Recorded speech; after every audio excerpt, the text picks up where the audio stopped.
ดีครับผมตองนกเขาใหญ่ปลาลอยแล้วเช่นครับมือนี้ออกมาควันเป็นปลากับเจ้าแฮกเตอร์ครับ2 เดือนแล้วครับที่บ่ได้ออกตอนกครับผมฝากติดตามครับมือนี้เจ้าแฮกเตอร์ครับเบิ่งสภาพปลาครับเป็นปลาโขกมีนกคันอยู่ฝั่งครับท่านเป็นหน้าโขกครับผมเดี๋ยวขออนุญาตใส่นกครับไว้ใส่ขึ้นต้นนี้ครับเรียบร้อยครับทางใหม่ก็เอารถครับเจ้าแฮกเตอร์ครับเดี๋ยวไปลุ้นอยู่พุ่นครับปลาครับ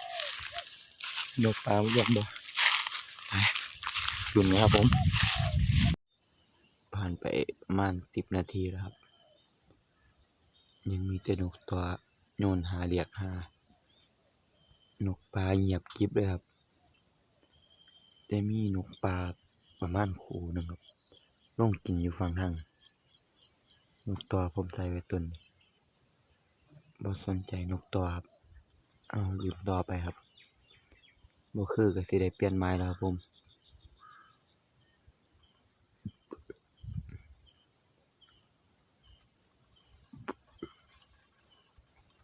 ตอนนี้มีนกปลาเข้ามารวมเนี่ยครับอยู่หลังต้นนี่นกตัวผมอยู่นี่ครับกลางกองเลยเอารอรุ่นที่รวมต้นบ่นี่ครับนกปลาอยู่หลังต้นนกตัวกำลังออดเอาดึงเอาได้รุ่นละบาดนี่ตอนนี้ผมใหญ่มากไม้ที่2ครับสภาพไม้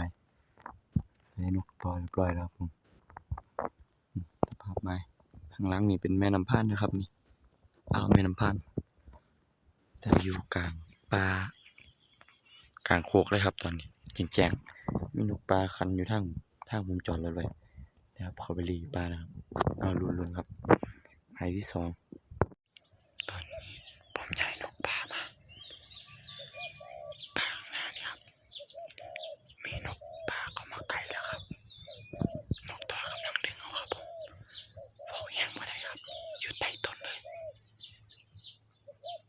นกตัวกำลังดึงเอาอยู่ครับเอาได้รุ่นละบาทนี่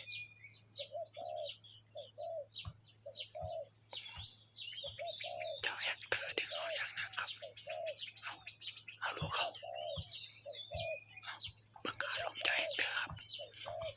นกปลาอยู่เด้อต้นนี้ครับโผล่แห้งมาได้ครับเอาได้รุ่นแล้วครับย้ายมาไม้ที่4ครับ3 ไม้ที่แล้วนกปลาเขามาเทียงใกล้ๆมันย่อมเขารวมเขาไปสู่นกตัวกันครับ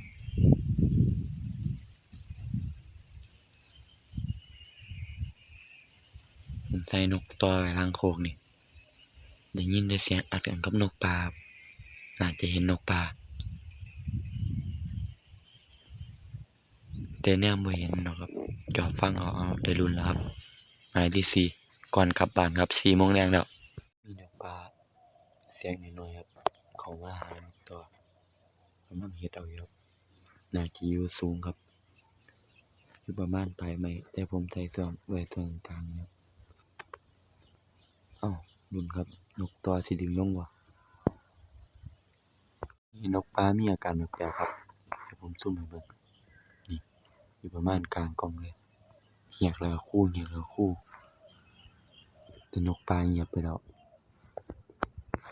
มีรุ่นอยู่ครับ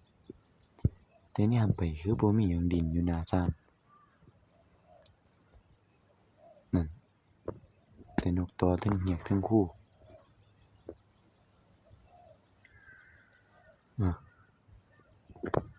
เดี๋ยวส้มต้นไม้มาเขาไปรุ่นไกลๆแล้วเหียกแล้วคู่อาการเหมือนนกติดครับแต่เนี่ยไปหน้าศาลคือบ่เห็นหยังดิน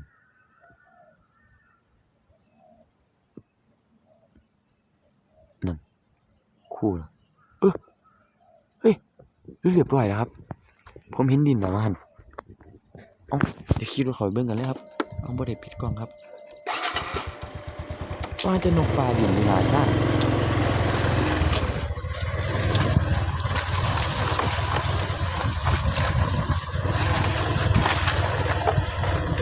ใช่ว่าตัวนี้แค่เหียกจนคู่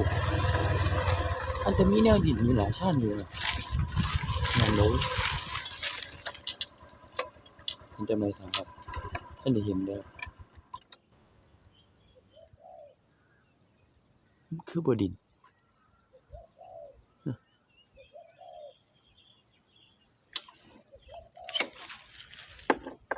เนี่ยยังขอเบิ่งใต้ต้นเลยโอ้บินออกแล้วครับพุ่นไปแล้วว่ามันเรียบร้อยครับเอาเหี่ยวครับคลิปนี้